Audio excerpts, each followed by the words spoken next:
নমস্কাৰ আপোনালোক সকলোকে পুনৰবাৰ আপু নিউজৰ অন্য এটা ভিডিঅ'লৈ স্বাগতম জনাইছোঁ। বহু জেগাত বৰ্তমান সময়ত পেট্ৰল ডিজেল পাবলৈ নাই, আনকি LPG চিলিণ্ডাৰো পাবলৈ নাই। পেট্ৰল ডিজেলৰ কথা যদি ক'বলৈ যাওঁ, কিছু জেগাত বৰ্তমান 119 টকা, 120 টকা, 121 টকা পৰ্যন্ত পাৰ লিটাৰ পেট্ৰলৰ দাম হৈছেগৈ। LPG গেছৰ কথাটো নকওঁৱে, LPG গেছৰ দাম মানে একদম আকাশ চুইছেগৈ। চৰকাৰীগতভাৱে LPG গেছৰ দাম বৰ বিশেষ বঢ়া নাই, কিন্তু যিহেতু চৰকাৰীগতভাৱে কিছু মানুহে ল'ব পৰা নাই, সেইবাবে যাৰ প্ৰয়োজন হৈছে বেলেগৰ পৰা হ'লেও ক্ৰয় কৰি ব্যৱহাৰ কৰিছে আৰু তেওঁলোকৰ তাতে অত্যাধিক দাম লোৱা আমি দেখিবলৈ পাইছোঁ। লখিমপুৰ ডিষ্ট্ৰিক্টতো আজি 5 দিনমান হৈ গ'ল নন ষ্টপ তেল ডিপু বন্ধ আছে, ইয়াতে পেট্ৰল ডিজেল অহা নাই। চৰকাৰে আকৌ কৈ আছে যে পেট্ৰল ডিজেলৰ নাটনি হোৱা নাই, যিমান মানে পৰিমাণৰ LPG লাগে, যিমান পৰিমাণৰ ইন্ধন লাগে সকলোবিলাক মজুত আছে, সকলোবিলাক ছাপ্লাই হৈ আছে। এতিয়া লখিমপুৰ ডিষ্ট্ৰিক্টৰ পেট্ৰল ডিপুসমূহত LPG কিয় নাই সেইটো এটা ডাঙৰ পেট্ৰল কিয় নাই সেইটো এটা ডাঙৰ প্ৰশ্ন। তেওঁলোকে নিজ ইচ্ছাৰে দিয়া নাই নে সঁচাকৈয়ে নাই নাজানো। আৰু আপোনালোকৰ তাত এতিয়া পেট্ৰল ডিজেল আছেনে নাই কমেণ্ট ছেকশ্যনত জনাবলৈ কিন্তু নাপাহৰিব।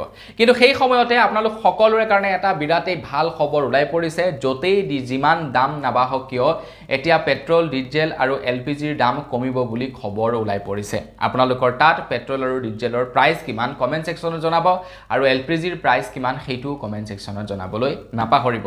এতিয়া কিয় দাম কমিব পাৰে ইয়াৰ ওপৰত মই আপোনালোকক বিস্তাৰিতভাৱে জনাম। ভিডিঅ'টো প্ৰথমৰ পৰা শেষলৈকে চাই থাকিব।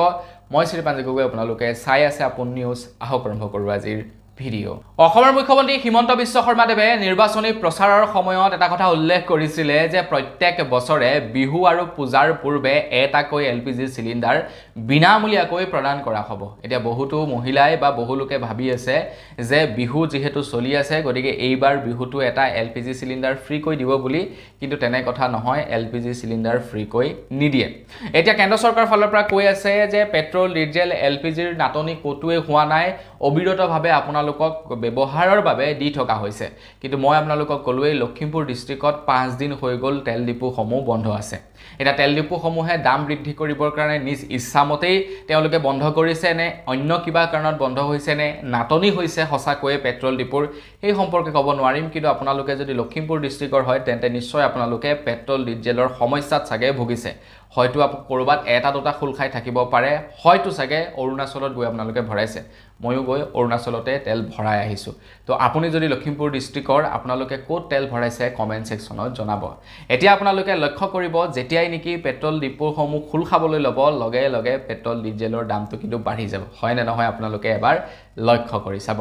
তো বন্ধু বান্ধৱীসকল, এতিয়া এইখিনিতেই খবৰ ওলাই পৰিছে, কেন্দ্ৰ চৰকাৰৰ ফালৰ পৰা জনাইছে যে পেট্ৰল আৰু ডিজেলৰ প্ৰাইচটো যি অভাৱনীয় হাৰত বৃদ্ধি পাইছে, পেট্ৰল ডিজেলৰ যি নাটনি হৈছে সেয়া সম্পূৰ্ণৰূপে এতিয়া নাইকিয়া হ'ব বুলি জনাইছে। কিয়নো ইৰাণে হৰমুজ প্ৰণালী সম্পূৰ্ণৰূপে খুলি দিছে, যাৰ ফলত নেকি এতিয়া বাণিজ্যিক জাহাজসমূহ যাতায়াত কৰিব পাৰিছে বুলি জনাইছে। ইৰাণে হৰমুজ প্ৰণালী খুলি দিয়াৰ লগে লগে আন্তঃৰাষ্ট্ৰীয় বজাৰত 12% হ্ৰাস পালে খাৰুৱা তেলৰ।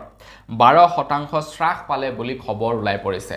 মানে যি তেলৰ পৰা নেকি পেট্ৰল ডিজেল কেৰাচিন LPG মানে আপোনাৰ আলকেটেৰা যিখিনি ক্ৰুড অইলৰ পৰা নিৰ্মাণ কৰা হয় সেই বস্তুখিনি এতিয়া আপোনাৰ দাম কমিলে বুলি খবৰ ওলাই পৰিছে। আৰু আমাৰ অসমতো প্ৰায় 4টাকৈ তেল শোধনাগাৰত নন ষ্টপ মানে তেল শোধন হৈ আছে বা ইন্ধন শোধন হৈ আছে বুলি খবৰো ওলাই পৰিছে।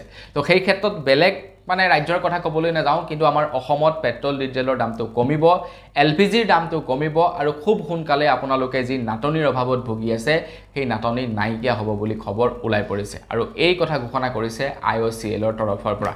IOCLে কৈছে অসমত 4টা তেল শোধনাগাৰত নন ষ্টপ তেল শোধন কৰি থকা হৈছে, য'ত এতিয়া সমস্যা হৈছে সেই সমস্যাসমূহ খুব শীঘ্ৰেই নাইকিয়া কৰা হ'ব। আৰু লগতে আন্তঃৰাষ্ট্ৰীয় বজাৰত যিহেতু 12% খাৰুৱা অইলৰ দামটো কমিছে, তো সেই ফলস্বৰূপে এতিয়া আমাৰ অসমত পেট্ৰল ডিজেল আৰু LPGৰ দামটো কম হ'ব বুলি তেওঁলোকৰ ফালৰ পৰা অৰ্থাৎ IOCLৰ তৰফৰ পৰা জনাইছে।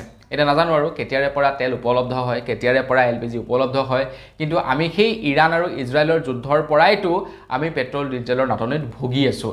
এতিয়া 45 দিন লাগে এটা LPG পোৱাৰ পাছত আৰু এটা LPG বুক কৰিবৰ কাৰণে এতিয়া সৰ্বসাধাৰণ মানুহে ঘৰত আজিকালি 45 দিন নাযায় আমাৰ ঘৰতে যদি ক'বলৈ যাওঁ খুব বেছি 25 দিন মান যায় আপোনালোকৰ কিমান যায় সেইটোও জনাব গতিকে সবৰে একেই আজিকালি মানুহে খৰিত ভাত নবনোৱা হৈছে যেহেতু গৰমৰ সিজন এতিয়া সবেই গেছতে বনায় তো সেই ক্ষেত্ৰত মানুহৰ খুব বেছি 20 পৰা 25 দিন সময় যায় এটা গেছ আৰু সেই ক্ষেত্ৰত 45 দিন কৰি দিছে দ্যাট মিন্স 15 দিন মান আমি অভাৰ চলাব লগা হৈছে যাৰ ফলত নেকি গেছৰ যথেষ্ট পৰিমাণৰ নাটনি হৈছে প্ৰকৃতাৰ্থত ক'বলৈ গ'লে LPG হওক বা পেট্ৰলে হওক ডিজেলৰে হওক নাটনি হৈছে কিন্তু চৰকাৰে সেইটোক বুজাব বিচৰা নাই বা চৰকাৰে সেই বস্তুটোক ঢাকি ৰাখিব বিচাৰিছে যে নাই আমাৰ একো প্ৰবলেম হোৱা নাই ইয়াতে পুৰা বিন্দাস চলি আছে আমাৰ অসমত একো সমস্যাই হোৱা নাই কিন্তু প্ৰকৃতাৰ্থত সমস্যাবিলাক হৈছে সমস্যাবিলাক আমি দেখিছো কিন্তু চৰকাৰে মানুহক বুজাব বিচৰা নাই যে এই ইয়াতে পেট্ৰল ডিজেল LPGৰ নাটনি হৈছে বুলি কিন্তু প্ৰকৃতাৰ্থত নাটনি হোৱাটো সত্য কথা আপোনালোকৰ তা নাটনি হৈছে নে নাই হোৱা সেই সম্পৰ্কে জনাব আশা কৰো IOCL যি তথ্য আগবঢ়াইছে সেই তথ্য মৰ্মে সোনকালে যাতে দামো কমে আৰু সোনকালে যাতে পেট্ৰল ডিজেল আৰু ইন্ধন মানে উপলব্ধও হয় হলেই ভাল নহলে বিপদ আহিব তো বৰনিকল বস আজিৰ ভিডিও জনাবলীয়া খবৰ ইমানেই খবৰ কেইটা জানি কেনে ভালে কমেন্ট সেকশনত জনাব যদি ভাল পালে লাইক এটা কৰি থৈ যাব চেনেলটো সাবস্ক্ৰাইব কৰা নাই সাবস্ক্ৰাইবটো কৰি ল'ব পুনৰ এটা লগ পোৱাৰ খাতিৰ বিৰাম মাগিছো ধন্যবাদ জয় অসম